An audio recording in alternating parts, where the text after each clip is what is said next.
आपको चित्कार करने वाला, क्रांति करने वाला, राग और गर्व से जो है, अहंकार नहीं बल्कि स्वाभिमान से जो है अपने हक, अपनी बातों को उठाने वाला समाज बनाने का ये कार्यक्रम है। मैं समझता हूँ कि आपको इस बात से फक्र महसूस होगा कि आज हमारे बीच में इतने गणमान्य लोग, इतने बहुमान्य अज्ञान्य लोग बैठे हुए हैं, इतने लोग बैठे हुए हैं, लेकिन उनसे एक प्रश्न आप करो, इनसे भी कि आप अपने पछात वर्ग ओबीसी के विषय में कितना जानकारी रखते हैं। किसी से भी पूछिए।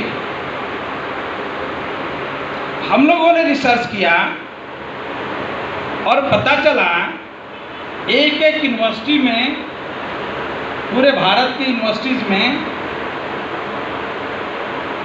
सवर्ण जो अपर कास्ट के लोग हैं वो 92% उसमें प्रोफेसर हैं, लेक्चरर्स हैं, हेड ऑफ डिपार्टमेंट हैं, डीन है, प्रॉक्टर है, 92%। ओबी 2% है। ओबीसी सिर्फ 2% है। शेड्यूल कास्ट के लोग 2% हैं, मुस्लिम जो है 2.5-3% हैं और शेड्यूल ट्राइब्स के लोग जो है 1% हैं। विश्वविद्यालयों में लेक्चरर, प्रोफेसर। हम लोगों ने रिसर्च किया कि अधिकारी कितने हैं, तो मुख्य सचिव जो एडिशनल सेक्रेटरी से ऊपर जो सेक्रेटरीज हैं उसमें 90% ये सवर्ण क्लास के, अपर क्लास के लोग हैं। ओबीसी के लोग सिर्फ 5% हैं, शेड्यूल कास्ट के लोग सिर्फ 1.8% हैं, मुस्लिम जो 3% है, एसटी जो 0.2 है। ऐसे पूरा का पूरा मेरे पास चार्ट है कि किस यूनिवर्सिटी में, किस कॉलेज में कितने लोग जो है, ये पूरा मेरे पास पूरा है। मैं इसको यहीं बंद करता हूँ आपको बताने के लिए कि अभी बिहार में जो जनगणना हुई है जाति आधारित, उसमें आर्थिक आधार भी जोड़ दिया गया था और उसमें पता चला कि बिहार में वहाँ की आखा जमीन का 78% अपर कास्ट के पास है। जो जनसंख्या में सिर्फ 12% है, वो पूरे बिहार का 78% का मालिक है। और बिहार में ओबीसी जो संख्या में 67% है, 67% है, उस 67% के पास जमीनें सिर्फ 8% है।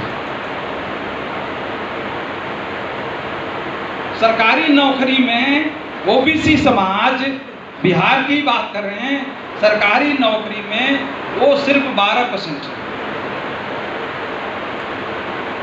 मैंने बिहार में ही 4 साल पहले, अभी हमारे एक साथी ने नाम लिया देवाले साहब ने, कि तेजस्वी यादव जी और वहाँ के और भी नेता लोग जो जातीय गणना, जनगणना करवाए हैं, ये बड़ा काम हुआ है। मैं सिर्फ जानकारी के लिए बता दूं रेवाले साहब जो बैठे हुए लोग, कि वो जनगणना उन्होंने कराई है, इसकी आपको जानकारी है, लेकिन उन लोगों को प्रेरित करके जनगणना कौन कराया है इसकी जानकारी नहीं। ये मैं हूँ जो बिहार में लगातार 4 साल से मेहनत करके इन नेताओं को ब्रेन वॉश करके मैंने उनको प्रेरित किया है, घंटों उनका ब्रेन वॉश करके कि जाति गणना नहीं है, ये जाति का नाती का मामला नहीं है, ये तुम्हारे आने वाली पीढ़ियों का मामला है, तुम्हारे जनरेशन का मामला है। इस देश में 12-13% लोग 92% संसाधनों पर कब्जा किए हुए हैं, 92% जो सरकारी नौकरियों पर कब्जा किए हुए हैं, 92% से ज़्यादा जो यहाँ का साधन है, नाड़ा है, अर्थव्यवस्था, उस पर कब्जा किए हुए हैं। और तुम 87% लोग जो है 5-6-10% में ही घूम रहे हो। इसका मतलब है कि तुम तो ठीक हो, जैसे तैसे ज़िंदगी गुजार लोगे, तुम्हारी आने वाली पीढ़ियाँ सचमुच गुलाम होगी, सचमुच नीचे रहेगी। तब जो है अफसोस होगा हमें भी, आपको भी, कि बाबा साहेब डॉक्टर B.R. अम्बेडकर ने जिस देश में ऐसी व्यवस्था थी, इस व्यवस्था में ब्राह्मण हमारा जो है सर्व ऊपर, उसके नीचे जो है क्षत्रिय, राजपूत, जमींदार, सामंत, उसके नीचे बनिया वर्ग, व्यवसायी वर्ग है, उसके नीचे जो है शूद्र वर्ग है, जिसको ओबीसी या बैकवर्ड कम्युनिटीज कहते हैं, उसके नीचे SC ST हैं, जिसको पंचम वर्ग कहा जाता है, अनटचेबल कहा जाता है, कहीं हरिजन कहा जाता है, गिरजन कहा जाता है, वंजन कहा जाता है, वो यहाँ है। इसका मतलब ये हुआ कि नीचे वाला कभी यहाँ जा नहीं सकता था। ऐसी व्यवस्था भारत में पिछले 2000 वर्षों से थी। बाबा साहब अम्बेडकर ने बंधारण के माध्यम से लगातार 21 साल तक लड़ाई लड़ने के बाद 21 साल तक 21 ईयर्स तक लगातार ब्रिटिशर से लड़ाई लड़ी, हिंदू महासभा से लड़ाई लड़ी, यहाँ के जो है कांग्रेस से लड़ाई लड़ी थी, उसके बाद राजाओं से लड़ाई लड़ी थी, 733 रियासतों के राजाओं से उन्होंने पंगा लिया। सबसे लड़ाई करने के बाद इस व्यवस्था को बदल के ये समतामूलक व्यवस्था की स्थापना, बोलो जय भीम, जोर से बोलो जय भीम।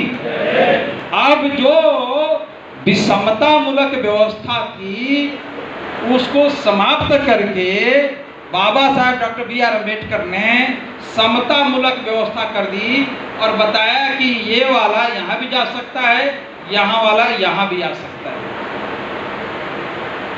ये बैकवर्ड कम्युनिटीज के लोग पढ़ाई लिखाई करेंगे और वो अच्छा काम करेंगे तो यहाँ से निकल के यहाँ आ जाएंगे, यहाँ वाला अच्छा नहीं काम करेगा, अच्छा एजुकेशन नहीं लेगा तो यहाँ भी जा सकता है।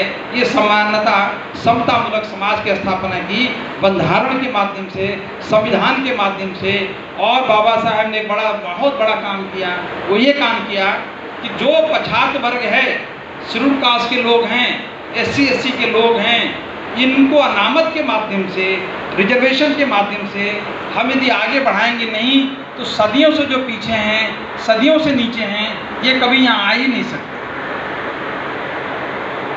क्योंकि इस तरफ भी रहेंगे तो भी इसलिए पिछड़े रहेंगे कि उनको पढ़ने का मौका नहीं था, संपत्ति रखने का अधिकार नहीं था, उनके पास नाड़ा नहीं था, उनके पास फाइनेंस नहीं था, उनके पास मूड़ी नहीं थी, उनके पास उतना पैसा नहीं था, तो ये हमेशा बैकवर्ड ही रहेंगे।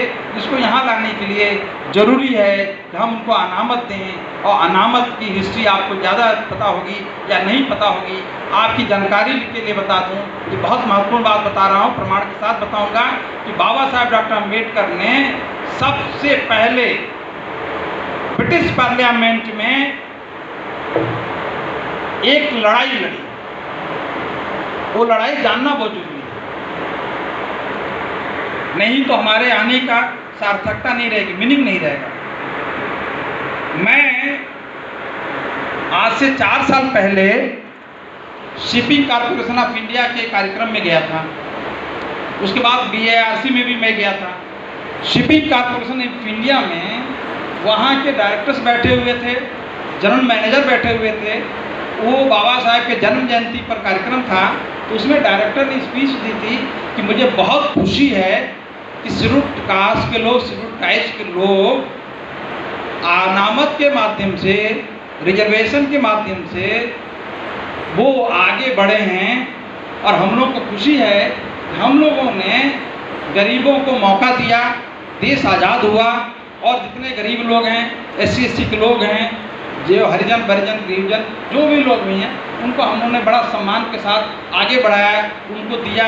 और आज उसका परिणाम ये है कि शिपिंग कॉर्पोरेशन ऑफ इंडिया के इतने सुंदर हाल में SC ST एम्प्लॉइज एसोसिएशन के लोग बैठे हुए हैं, इसमें अफसर बैठे हुए हैं, एम्प्लॉइज बैठे हुए हैं, कैप्टन बैठे हुए हैं और तमाम लोग बैठे हुए हैं। तो मुझे तो अपने पुरखों पर बड़ा नाज है, बड़ा गर्व है।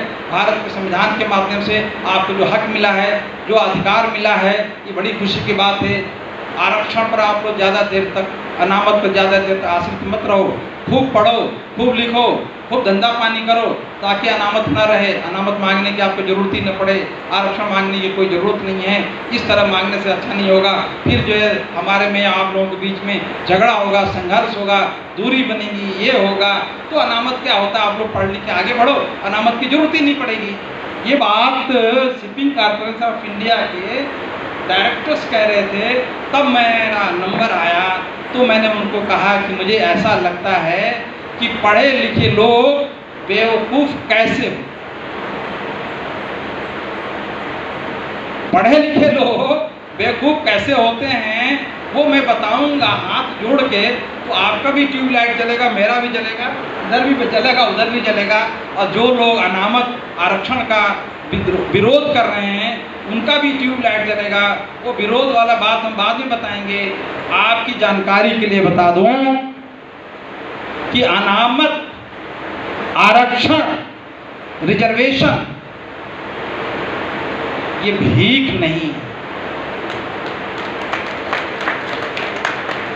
ये भारत की आजादी के 8 शर्तों में से एक शर्त है। ये यूनिवर्सिटी कॉलेज बड़े से बड़े फोरम पे मैं बोलता हूँ, खाली 50 वर्ग शेड्यूल कास्ट शेड्यूल ट्राइब्स में नहीं बोल रहा हूँ। ये किसी भी इंडिया की यूनिवर्सिटी में किसी भी फोरम पर जहाँ एक से हाईली एजुकेटेड लोग हों उनके बीच में मैं बोल के आ रहा हूँ। इलाहाबाद यूनिवर्सिटी में बोल के आ रहा हूँ, दलाई यूनिवर्सिटी हिंदू कॉलेज में बोल के आ रहा हूँ, महाराष्ट्र यूनिवर्सिटी में बोला हूँ, महाराष्ट्र मंत्रालय में बोल के आ रहा हूँ, बड़े से बड़े नेताओं के बीच में बोल के आ रहा हूँ। मैंने कहा कि भारत की आज़ादी के 8 शर्तों में से एक शर्त अनामत है। एक टीचर उठ के प्रश्न कर दिए, वो मैं बात शिपिंग कॉर्पोरेशन ऑफ इंडिया के उस प्रोग्राम में बैठ के मैंने उनको बताया। उनको जो ही मैंने बताया, उनको जो ही ये जानकारी मैंने दी, वो दंग रह गए। वो जानकारी आपको भी दे के फटाफट अपनी बात समाप्त करूंगा, क्योंकि मुझे पता है कि सूरत के लोग खाने में ज़्यादा इंटरेस्टेड होते हैं, है ना। सूरत में जो काशी में मारना मुझे पता है, मैंने खबर छे भाई। बस फटाफट इंपॉर्टेंट बात बता रहा हूँ। भारत इस देश के अनामत रिजर्वेशन इस देश की आज़ादी की शर्तों में से है। उसका प्रमाण मैं दे देना चाहता हूँ कि राउंड टेबल कॉन्फ्रेंस में बाबा साहब डॉक्टर B.R. अम्बेडकर ने जो लिख के दिया है, वो रिजर्वेशन से रिलेटेड जो मैटर है वो प्लेनरी सेशन में, उसके बाद जो है माइनॉरिटी सेशन में, ये 7 जनवरी 1931 को बाबा साहब ने जो लिख के दिया वो वहाँ की प्रोसीडिंग में है। या आप ब्रिटिश पार्लियामेंट के 2 और भी 16 जनवरी 1931 का है, जिसमें बाबा साहेब डॉक्टर अम्बेडकर ने एक शर्त रखी थी। वहाँ के राउंड टेबल कॉन्फ्रेंस के जो प्रमुख थे सैमुअल होयरे, 3rd जो राउंड टेबल